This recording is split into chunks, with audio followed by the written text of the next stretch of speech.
And of course, to discuss more on the story, we are being joined by Andrew Holland. He is the CEO of Avendus Capital Public Markets. He's joining us from Mumbai today. Thank you so much for joining us. Good morning, and thank you for the opportunity.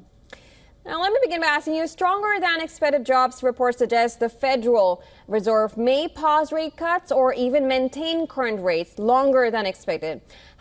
According to you, how should investors position their portfolios in this environment, especially with growth stocks under pressure? Yeah, I mean, in the last Federal Reserve meeting, the chairman was very hawkish. And I think the hidden message was that he was worried about maybe some of those Trump policies, which are being widely talked about, could be inflationary, for the best part of the first half of the year. So therefore, with this very hot jobs kind of data that came out, the market, which was baking in maybe 50 basis points of rate cuts, is now thinking possibly there won't be any at all next year. And in that respect, the market was not anticipating that. So higher rates for longer would have an impact on earnings. And that's one of the things that the market has not baked in. What the market has baked in is to say, okay, President-elect Trump will come in, there'll be tax cuts, that's good for earnings. But on the basis that you still have this kind of interest rates being lowered throughout all of 2025. And that at the moment doesn't look to be the case. So that's not good news for equities. And if you look at the US bond yield at 4.7%, it's attractive enough to move investors away from equities into more safe haven bond markets where you're earning 5% with minimal risk. Right. And that being said, with the U.S. and Asia Pacific markets facing headwinds from rising rates and regional economic data, what sectors or geographies offer the most resilience or growth potential in the near term?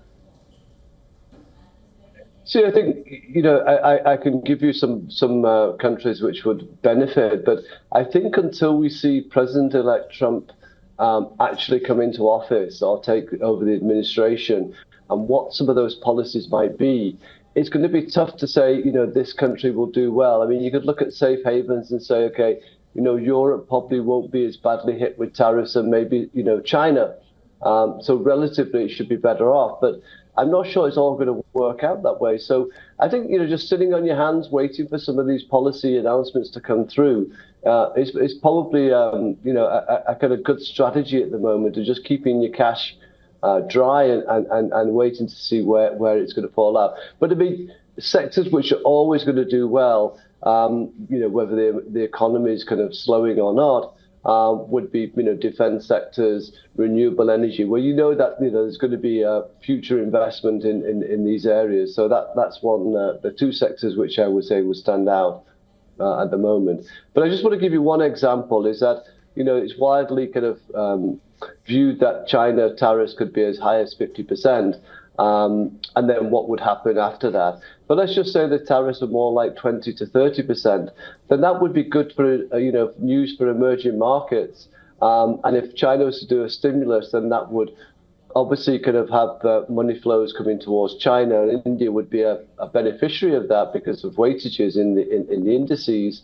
But then you could say, okay, China's going to start picking up in terms of its economy. And that's going to be beneficial for the likes of, say, Taiwan or South Korea, in particular, as they're big exporters to China. So there's a lot of moving parts out there, and I think just waiting on the sidelines to see how they play out is probably a good strategy. Mm-hmm. Now, the dollar is on a strong upward trajectory, putting pressure on other currencies like the euro and yen, which you talked about in the report. How do you think this prolonged dollar strength impact U.S. corporate earnings and global investment strategies, particularly for multinational companies? So if I look at, say, the UK market, a lot of those companies, beneficiaries of that because they have dollar earnings. So a weakening currency, when you have a lot of earnings which are offshore, which the British pound is falling, is good news. So, but for the US, obviously, it's going to continue to attract money.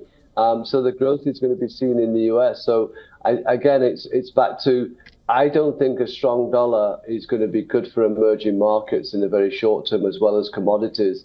But those policies will have an impact on how we see both interest rates going forward, currencies, and commodity prices. So again, just waiting for another week or so is probably a more safer haven in terms of not taking any big bets at this point of time. But I think a stronger dollar does this for emerging markets, and particularly in India. We'll talk about the RBI in February.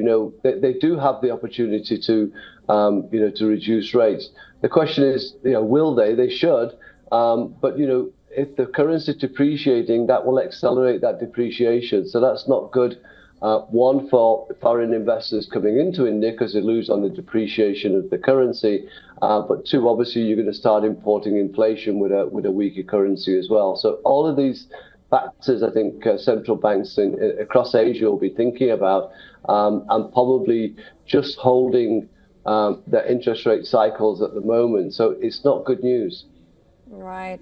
Of course. Well, that's all the time we have with you, Mr. Andrew Holland. Thank you so much for joining us and giving your perspective on the story.